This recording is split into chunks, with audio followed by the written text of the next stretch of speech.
Once again ಅದು ಆ production ಹೌಸ್ಗೆ ಒಂದು ಸೆಟ್ ಬ್ಯಾಕ್, ಮತ್ತೆ ಕನ್ನಡ ಇಂಡಸ್ಟ್ರಿಗೂ ಕೂಡ ಒಂದು ದೊಡ್ಡ ಡ್ರಾಬ್ಯಾಕ್. KVN ಪ್ರೊಡಕ್ಷನ್ ನಲ್ಲಿ ಬರುವಂತಹ ದೊಡ್ಡ ಸಿನಿಮಾಗಳಿಗೆ ಬಿಡುಗಡೆ ಭಾಗ್ಯವೇ ಇಲ್ವಾ?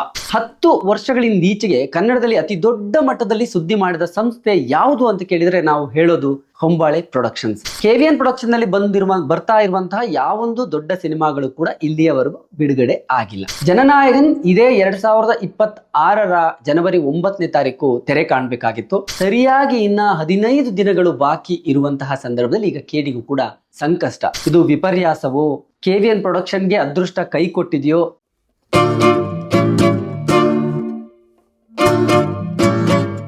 ಸ್ನೇಹಿತರೆ ನಮಸ್ಕಾರ, ಡೈಲಿ ಮಾಧ್ಯಮ ಯೂಟ್ಯೂಬ್ ಚಾನಲ್ಗೆ ನಿಮಗೆಲ್ಲ ಮತ್ತೊಮ್ಮೆ ಆತ್ಮೀಯ ಸ್ವಾಗತ. ನಾನು ಅಶೋಕ್ ದಾವಣಗೆರೆ. ಸ್ಯಾಂಡಲ್ವುಡ್ ನಲ್ಲಿ KVN ಪ್ರೊಡಕ್ಷನ್ಸ್ ಇತ್ತೀಚೆಗೆ ಬಹಳ ದೊಡ್ಡ ಮಟ್ಟದಲ್ಲಿ ಸುದ್ದಿ ಆಗ್ತಾ ಇದೆ. ಎಸ್, ಒಂದು ಪ್ರೊಡಕ್ಷನ್ ಸಂಸ್ಥೆ ಎಂದಾಗ ಆ ಸಂಸ್ಥೆ ಮಾಡುವಂತಹ ಸಿನಿಮಾಗಳ ಮೂಲಕ, ಒಳ್ಳೆಯ ವಿಚಾರಗಳ ಮೂಲಕ ಆ ಸಂಸ್ಥೆ ಸುದ್ದಿ ಆದ್ರೆ ಅದು ಚಿತ್ರರಂಗದ ದೃಷ್ಟಿಯಿಂದ ಒಳ್ಳೆಯದು ಅಂತ ನಾವು ಹೇಳ್ಬೋದು. ಆದ್ರೆ KVN ಪ್ರೊಡಕ್ಷನ್ಸ್ ಸುದ್ದಿ ಆಗ್ತಾ ಇದೆ, ಆದ್ರೆ ಯಾವ ಕಾರಣಕ್ಕೆ ಅಂತ ನೋಡಿದ್ರೆ ಒನ್ಸ್ ಅಗೇನ್ ಅದು ಆ ಪ್ರೊಡಕ್ಷನ್ ಹೌಸ್ಗೆ ಒಂದು ಸೆಟ್ ಬ್ಯಾಕ್, ಮತ್ತೆ ಕನ್ನಡ ಇಂಡಸ್ಟ್ರಿಗೂ ಕೂಡ ಒಂದು ದೊಡ್ಡ ಡ್ರಾಬ್ಯಾಕ್. ಎಸ್, ಇತ್ತೀಚೆಗೆ ಜನನಾಯಕನ್ ಸುದ್ದಿ ಆಯ್ತು, ಅದಾದ್ಮೇಲೆ ಟಾಕ್ಸಿಕ್ ಸುದ್ದಿ ಆಯ್ತು, ಈಗ ಕೇಡಿಗೂ ಕೂಡ ಸೆನ್ಸಾರ್ ಸಂಕಷ್ಟ ಎದುರಾಗಿದೆ. ಯಾಕೆ KVN ಪ್ರೊಡಕ್ಷನ್ಸ್ಗೆ ಪದೇ ಪದೇ ಈ ರೀತಿ ಸಮಸ್ಯೆ ಆಗ್ತಾ ಇದೆ? KVN ಪ್ರೊಡಕ್ಷನ್ ನಲ್ಲಿ ಬರುವಂತಹ ದೊಡ್ಡ ಸಿನಿಮಾಗಳಿಗೆ ಬಿಡುಗಡೆ ಭಾಗ್ಯವೇ ಇಲ್ವಾ? KVN ಪ್ರೊಡಕ್ಷನ್ ಹೊಂಬಾಳೆಯ ನಂತರ ಕನ್ನಡದಲ್ಲಿ ಒಂದು ದೊಡ್ಡ ಬ್ಯಾನರ್ ಅನ್ನುವಂತಹ ಹೆಸರನ್ನು ಏನು ಸಂಪಾದಿಸಿತ್ತು ಅದನ್ನ ಸಂಪೂರ್ಣವಾಗಿ ಪ್ರೂವ್ ಮಾಡೋದಕ್ಕೆ ಅವಕಾಶ ಅವರಿಗೆ ಯಾಕೆ ಸಿಗ್ತಾ ಇಲ್ಲ? ಇದೆಲ್ಲದರ ಬಗ್ಗೆಯೂ ನಾನು ಮಾತಾಡ್ತಾ ಹೋಗ್ತೀನಿ. ನೀವು ಇನ್ನೂ ಕೂಡ ನಮ್ಮ ಚಾನೆಲ್ಗೆ ಸಬ್ಸ್ಕ್ರೈಬ್ ಮಾಡಿಲ್ಲ ಅಂತ ಹೇಳಿದ್ರೆ ಈ ಕೂಡಲೇ ಸಬ್ಸ್ಕ್ರೈಬ್ ಮಾಡ್ಕೊಳ್ಳಿ. ಹಾಗೇನೆ ನಮ್ಮ ಚಾನೆಲ್ನಲ್ಲಿ ಬರುವಂತಹ ಪ್ರತಿಯೊಂದು ಕಂಟೆಂಟ್ನ ಅಪ್ಡೇಟ್ಗಾಗಿ ಪಕ್ಕದಲ್ಲೇ ಇರುವಂತಹ ಬೆಲ್ ಬಟನ್ ಅನ್ನ ಒತ್ತಿ. Let's in. ಎಸ್, ಕಳೆದ 10 ವರ್ಷಗಳಿಂದೀಚೆಗೆ ಕನ್ನಡದಲ್ಲಿ ಅತಿ ದೊಡ್ಡ ಮಟ್ಟದಲ್ಲಿ ಸುದ್ದಿ ಮಾಡಿದ ಸಂಸ್ಥೆ ಯಾವುದು ಅಂತ ಕೇಳಿದ್ರೆ ನಾವು ಹೇಳೋದು ಹೊಂಬಾಳೆ ಪ್ರೊಡಕ್ಷನ್ಸ್. ಅದಕ್ಕೆ ಕಾರಣ ಹೊಂಬಾಳೆ ಫಿಲ್ಮ್ಸ್ ಮಾಡಿದಂತಹ ಸಿನಿಮಾಗಳು. KGF ಇರ್ಬೋದು, ಕಾಂತಾರ ಇರಬಹುದು, ಸಲಾರ್, ರಾಜಕುಮಾರ. ಹೊಂಬಾಳೆ ಪ್ರೊಡಕ್ಷನ್ ನ ಹೆಸರು ಹೇಳಿದ್ರೆ ಅವರು ಕನ್ನಡ ಚಿತ್ರರಂಗದಲ್ಲಿ ಮತ್ತು ಭಾರತೀಯ ಚಿತ್ರರಂಗದಲ್ಲಿ ಸೃಷ್ಟಿಸಿದಂತಹ ಮೈಲುಗಲ್ಲುಗಳಿದೆಯಲ್ಲ, ಅದು ಬಹಳ ಅದ್ಭುತವಾದಂತಹ ಇದು ಕನ್ನಡ ಚಿತ್ರರಂಗಕ್ಕೆ ಒಂದು ಹೊಸ ಹೊಳಪನ್ನ ತಂದುಕೊಟ್ಟಂತಹ ಸಂಸ್ಥೆ. ಅದಾದ ನಂತರ ಕನ್ನಡದಲ್ಲಿ ಹಳೆ ನಿರ್ಮಾಪಕರು ಸೈಡ್ ಲೈನ್ ಆಗ್ಬಿಟ್ರು ಅನ್ನುವಂಥದ್ದು, ಅಂದ್ರೆ ರೆಗ್ಯುಲರ್ ಪ್ರೊಡ್ಯೂಸರ್ಸ್ ಸೈಡ್ ಲೈನ್ ಆಗ್ಬಿಟ್ರು ಅನ್ನುವಂತಹ ಚರ್ಚೆಗಳು ಒಂದ್ ಕಡೆ ಇದೆ. ಕೇವಲ ಹೊಂಬಾಳೆಯನ್ನೇ ನಂಬ್ಕೊಂಡ್ರೆ ಕನ್ನಡ ಇಂಡಸ್ಟ್ರಿ ನಡೆಯತ್ತಾ? ಹೊಂಬಾಳೆ ಬಿಟ್ರೆ ಅತಿ ದೊಡ್ಡ ಮಟ್ಟದಲ್ಲಿ ಸುದ್ದಿ ಮಾಡಿದ ಸಂಸ್ಥೆ ಯಾವುದು ಅಂತ ಹೇಳಿದ್ರೆ KVN ಪ್ರೊಡಕ್ಷನ್ಸ್. ಆದ್ರೆ ಹೊಂಬಾಳೆಗೂ ಮತ್ತು KVN ಪ್ರೊಡಕ್ಷನ್ಸ್ಗೂ ಇರುವ ಒಂದು ಸಣ್ಣ ವ್ಯತ್ಯಾಸ ಅಂದ್ರೆ, ಹೊಂಬಾಳೆ ಪ್ರೊಡಕ್ಷನ್ಸ್ ತಮ್ಮ ಪ್ರೊಡಕ್ಷನ್ ಅಲ್ಲಿ ಬಂದಂತಹ ಸಿನಿಮಾಗಳ ಮೂಲಕ ಇಡೀ ಭಾರತೀಯ ಚಿತ್ರರಂಗದಲ್ಲಿ ಬಹಳ ದೊಡ್ಡ ಟ್ರೆಂಡ್ ಅನ್ನ, ಸಂಚಲನವನ್ನ ಸೃಷ್ಟಿಸಿತ್ತು. ಆದ್ರೆ KVN ಪ್ರೊಡಕ್ಷನ್ಸ್ ದೊಡ್ಡ ಬ್ಯಾನರ್ ಅನ್ನೋದನ್ನ ಪ್ರೂವ್ ಮಾಡೋದಕ್ಕೆ ಇನ್ನೂ ಅವರ ಬ್ಯಾನರ್ ನಲ್ಲಿ ಬಂದಂತಹ ಯಾವುದೇ ದೊಡ್ಡ ಸಿನಿಮಾಗಳು ಬಾಕ್ಸ್ ಆಫೀಸ್ ನಲ್ಲಿ ಸುದ್ದಿಯನ್ನ ಮಾಡಿಲ್ಲ. ಯಾಕಂದ್ರೆ KVN ಪ್ರೊಡಕ್ಷನ್ ನಲ್ಲಿ ಬರ್ತಾ ಇರುವಂತಹ ಯಾವೊಂದು ದೊಡ್ಡ ಸಿನಿಮಾಗಳು ಕೂಡ ಇಲ್ಲಿಯವರೆಗೂ ಬಿಡುಗಡೆ ಆಗಿಲ್ಲ.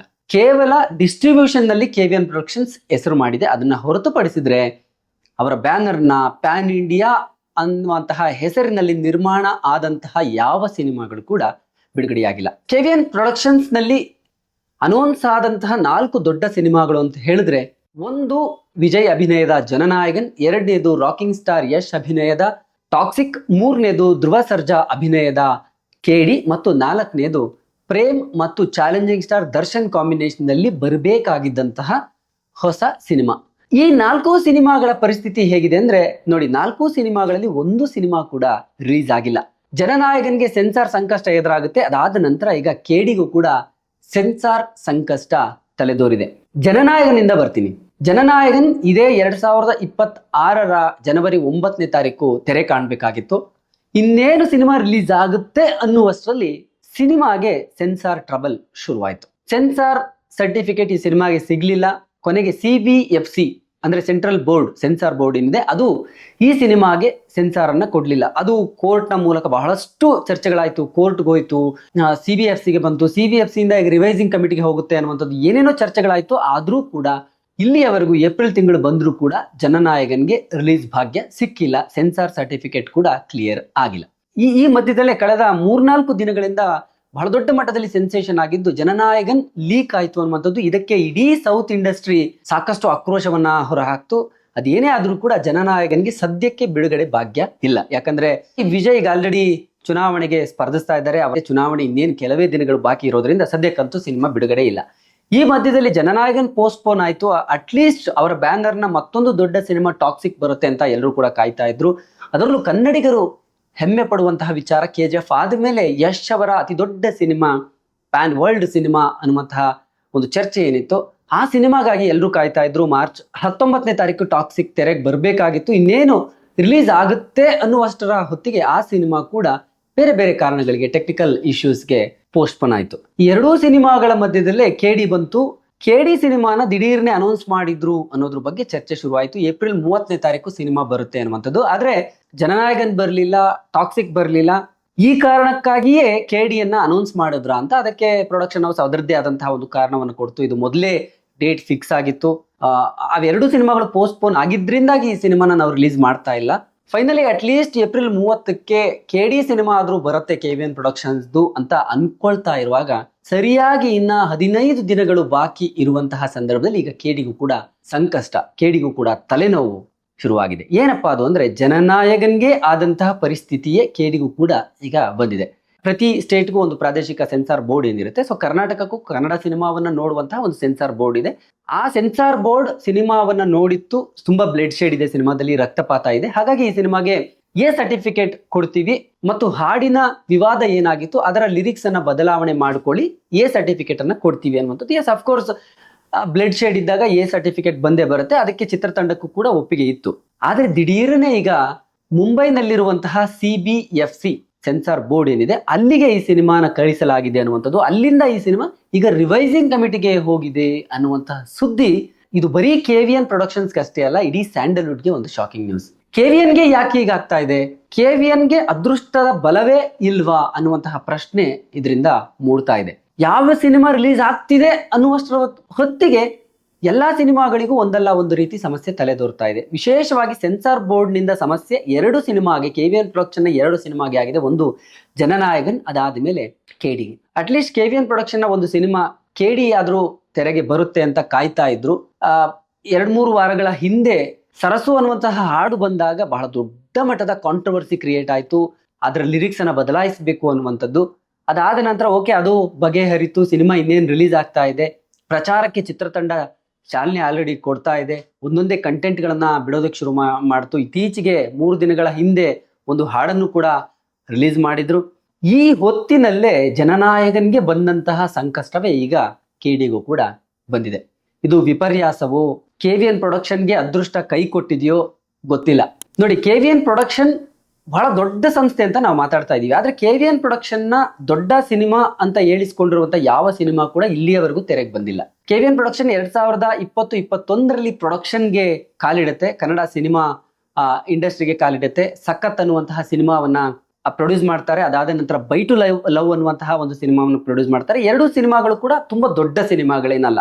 ಆ 2 ಸಿನಿಮಾಗಳು ರಿಲೀಸ್ ಆದ್ಮೇಲೆ RRR ಇರಬಹುದು, ಸಪ್ತ ಸಾಗರದ ಆಚೆ ಎಲ್ಲೋ ಸಿನಿಮಾ ಇರಬಹುದು, ದೇವರ NTR ಅವರ ಸಿನಿಮಾ ಇರಬಹುದು, ಅನೇಕ ಸಿನಿಮಾಗಳನ್ನ KVN ಪ್ರೊಡಕ್ಷನ್ ಡಿಸ್ಟ್ರಿಬ್ಯೂಷನ್, ಕರ್ನಾಟಕದಲ್ಲಿ ಡಿಸ್ಟ್ರಿಬ್ಯೂಷನ್ ಮಾಡಿದೆ. ಅದನ್ನ ಹೊರತುಪಡಿಸಿದ್ರೆ KVN ಪ್ರೊಡಕ್ಷನ್ ನ ಅತಿ ದೊಡ್ಡ ಸಿನಿಮಾಗಳು ಇಲ್ಲಿಯವರೆಗೂ ರಿಲೀಸ್ ಆಗಿಲ್ಲ. ಆ 4 ಸಿನಿಮಾಗಳಿಗೆ ಒಂದಲ್ಲ ಒಂದು ರೀತಿಯಲ್ಲಿ ಸಮಸ್ಯೆಗಳು ಎದುರಾಗ್ತಾನೆ ಇದೆ. ಜನನಾಯಕನ್ ರಿಲೀಸ್ ಆಗುತ್ತೆ ಅನ್ನುವಂತಹ ಹೊತ್ತಲ್ಲಿ ಅದು ಎದುರಿಸಿದಂತಹ ಸಮಸ್ಯೆ, ಟಾಕ್ಸಿಕ್ ಆದಂತಹ ಸಮಸ್ಯೆ, ಈಗ KDಗೂ ಕೂಡ ಅದೇ ಸಮಸ್ಯೆ ಎದುರಾಗಿದೆ. ಈಗ ಎಲ್ರಿಗೂ ಒಂದು ಟೆನ್ಷನ್, ಡವ ಶುರುವಾಗಿದೆ. ಧ್ರುವ ಸರ್ಜಾ ಅಭಿನಯದ ಕಟ್ಟಕಡೆಯ ಸಿನಿಮಾ ರಿಲೀಸ್ ಆಗಿದ್ದು ಮಾರ್ಟಿನ್, ಅದು ಕೂಡ 2-2.5 ವರ್ಷ ಆಯ್ತು ಸಿನಿಮಾ ರಿಲೀಸ್ ಆಗಿ. ಅದಾದ ನಂತರ ಅವರ ಸಿನಿಮಾ ಬ್ಯಾಕ್ ಟು ಬ್ಯಾಕ್ ಬರುತ್ತೆ. ಇನ್ನೇನು KD ರೆಡಿ ಆಯ್ತು ಅನ್ನುವ ಹೊತ್ತಿಗೆ ಪ್ರೇಮ್ ಅವರು ಸ್ವಲ್ಪ ಪ್ರೊಡಕ್ಷನ್ ನಲ್ಲಿ ತುಂಬಾ ಟೈಮ್ ತಗೊಳ್ತಾರೆ. ಅವ್ರು ಯಾವಾಗ್ಲೂ ಕೂಡ ಪ್ರತಿ ಸಿನಿಮಾ ಮಾಡುವಾಗ್ಲೂ ಕೂಡ ಟೈಮ್ ತಗೊಳ್ತಾರೆ ಅನ್ನೋದಿತ್ತು. ಆದ್ರೂ ಅದು ಬೇರೆ ಬೇರೆ ಕಾರಣಗಳಿಗೆ ಪೋಸ್ಟ್ಪೋನ್ ಆಗ್ತಾನೇ ಬಂತು. ಅಂತಿಮವಾಗಿ ಈಗಲಾದ್ರೂ ತೆರೆಗೆ ಬರುತ್ತೆ ಅನ್ನುವ ಹೊತ್ತಿಗೆ KVNಗೆ ಮತ್ತೊಂದು ಸೆಟ್ ಬ್ಯಾಕ್ ಆಗಿದೆ. ಸೊ ರಿವೈಸಿಂಗ್ ಕಮಿಟಿ ಈ ಸಿನಿಮಾನ ಹೇಗೆ ತಗೊಳುತ್ತೆ? ಜನನಾಯಕನ್ಗೆ ಆದ ರೀತಿಯಲ್ಲೇ ಡಿಲೇ ಮಾಡ್ತಾರಾ, ಅಥವಾ ಬೇಗ ಈ ಸಮಸ್ಯೆಯನ್ನ ಬಗೆಹರಿಸಿ ಏನು ಅವರ ಅಬ್ಜೆಕ್ಷನ್ ಏನಿದೆ ಈ ಸಿನಿಮಾದಲ್ಲಿ ಅದನ್ನ ಕ್ಲಿಯರ್ ಮಾಡಿ ಈ ಸಿನಿಮಾಗೆ ಸರ್ಟಿಫಿಕೇಟ್ ಕೊಡ್ತಾರಾ? ಅಂದುಕೊಂಡ ಟೈಮ್ಗೆ ಸರ್ಟಿಫಿಕೇಟ್ ಬರದೆ ಹೋದ್ರೆ ಏಪ್ರಿಲ್ 30ನೇ ತಾರೀಕು KD ರಿಲೀಸ್ ಆಗುತ್ತಾ ಇಲ್ವಾ? ಹೀಗೆ ಅನೇಕ ಪ್ರಶ್ನೆಗಳು ಈಗ ಮೂಡೋಕೆ ಶುರುವಾಗಿದೆ. ಒಟ್ಟಿನಲ್ಲಿ ಹೊಂಬಾಳೆ ಪ್ರೊಡಕ್ಷನ್ ಒಂದು ಕಡೆ ದೊಡ್ಡ ಸಿನಿಮಾಗಳನ್ನ ಕೊಟ್ಟು ಪ್ರೂವ್ ಮಾಡಿ ಸ್ವಲ್ಪ ಸ್ಲೋ ಡೌನ್ ಆಗಿದೆ. ಯಾಕಂದ್ರೆ ಯಶ್ ಅವರು ಅವರ ಬ್ಯಾನರ್ನಿಂದ ಹೊರಗೋಗಿ ಅವ್ರದೇ ಪ್ರೊಡಕ್ಷನ್ ಮಾಡ್ಕೊಂಡ್ರು. ರಿಷಬ್ ಶೆಟ್ಟಿ ಅವರು ಕೂಡ ಇತ್ತೀಚೆಗೆ ಕಾಂತಾರ ಆದ ನಂತರ ಹೊಂಬಾಳೆ ಜೊತೆಯಲ್ಲಿ ಅವ್ರಿಗೂ ಮನಸ್ತಾಪ ಆಗಿ ಅವರು ಕೂಡ ಈಗ ತಮ್ಮದೇ ಪ್ರೊಡಕ್ಷನ್ ನಲ್ಲಿ ಮುಂದಿನ ಸಿನಿಮಾಗಳನ್ನ ಮಾಡುವ ಯೋಚನೆಯಲ್ಲಿದ್ದಾರೆ ಅನ್ನುವಂಥದ್ದು. ಅದಾದ ನಂತರ ಹೊಂಬಾಳೆ ಪ್ರೊಡಕ್ಷನ್ ನಲ್ಲಿ ಯಾವುದೇ ದೊಡ್ಡ ಸಿನಿಮಾಗಳು ಅನೌನ್ಸ್ ಆಗಿಲ್ಲ. ಅದಕ್ಕೆ ಪ್ಯಾರಲಲಿ KVN ಪ್ರೊಡಕ್ಷನ್ ಬರುತ್ತೆ, ದೊಡ್ಡ ದೊಡ್ಡ ಸಿನಿಮಾಗಳು ಬರುತ್ತೆ ಅನ್ನುವ ಹೊತ್ತಿಗೆ KVN ಪ್ರೊಡಕ್ಷನ್ಗೂ ಕೂಡ ಅದ್ಯಾಕೋ ಅದೃಷ್ಟ ಕೈ ಹಿಡಿತಾ ಇಲ್ಲ. KVN ಪ್ರೊಡಕ್ಷನ್ಗೆ ಅದೃಷ್ಟ ಕೈ ಹಿಡಿಲಿ, ಹೊಂಬಾಳೆ ಪ್ರೊಡಕ್ಷನ್ ನಂತೆಯೇ ಕನ್ನಡದಲ್ಲಿ KVN ಪ್ರೊಡಕ್ಷನ್ ಕೂಡ ದೊಡ್ಡ ಮಟ್ಟದಲ್ಲಿ ಸಕ್ಸಸ್ ಅನ್ನ ಕಂಡು ನಮ್ಮ ಕನ್ನಡದಲ್ಲೂ ಕೂಡ ದೊಡ್ಡ ದೊಡ್ಡ ಸಿನಿಮಾ ಮಾಡುವಂತಹ ಬೇರೆ ಬೇರೆ ಪ್ರೊಡಕ್ಷನ್ ಹೌಸ್ಗಳು ಇದೆ ಅನ್ನೋದನ್ನು ನಾವು ಕೂಡ ಬೇರೆ ಇಂಡಸ್ಟ್ರಿಗೆ ತೋರಿಸುವಂತೆ ಆಗ್ಲಿ ಅನ್ನೋದೇ ನಮ್ಮೆಲ್ಲರ ಆಶೆ ಆಗಿದೆ. ಸೊ ಆದಷ್ಟು ಬೇಗ ಈ ಸಮಸ್ಯೆಗಳೆಲ್ಲ ಬಗೆಹರಿದು KD ಸಿನಿಮಾ ರಿಲೀಸ್ ಆಗಲಿ. ಸೊ ಮುಂದಿನ ದಿನಗಳಲ್ಲಿ ಜನನಾಯಕನ್, ಟಾಕ್ಸಿಕ್ ಆ ಸಿನಿಮಾಗಳು ಕೂಡ ಬ್ಯಾಕ್ ಟು ಬ್ಯಾಕ್ ರಿಲೀಸ್ ಆಗುವ ಹಾಗೆ ಆಗ್ಲಿ ಅನ್ನೋದೇ ನಮ್ಮೆಲ್ಲರ ಆಶಯ ಆಗಿದೆ.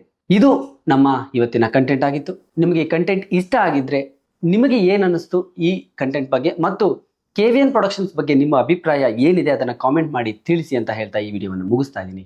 Thank you so much. ಸಮಸ್ತ ಕನ್ನಡಿಗರಿಗೂ ನಮಸ್ಕಾರ. ನಮ್ಮ ಸ್ನೇಹಿತರಾದ ಭಾಳ ಆಪ್ತಮಿತ್ರರು ನನಗೆ ಅಶೋಕ್ ದಾವಣಗೆರೆಜಿ ಅವರು ಡೈಲಿ ಮಾಧ್ಯಮ ಅಂದ್ಬಿಟ್ಟು ಒಂದು ಅದ್ಭುತವಾದ ಯೂಟ್ಯೂಬ್ ಚಾನಲನ್ನು ಮಾಡಿದ್ದಾರೆ. ಭಾಳ ಸಲ ನೋಡಿದ್ದೀನಿ ನಾನು, ತುಂಬ ಚೆನ್ನಾಗಿ ಬರ್ತಾಯಿದೆ ಕಂಟೆಂಟು. ನನಗೆ ಇತ್ತೀಚೆಗೆ ಆ್ಯಕ್ಚುಲಿ ನನಗೆ ಗೊತ್ತಿರಲಿಲ್ಲ ಅವ್ರದ್ದೇ ಅಂತಂದ್ಬಿಟ್ಟು.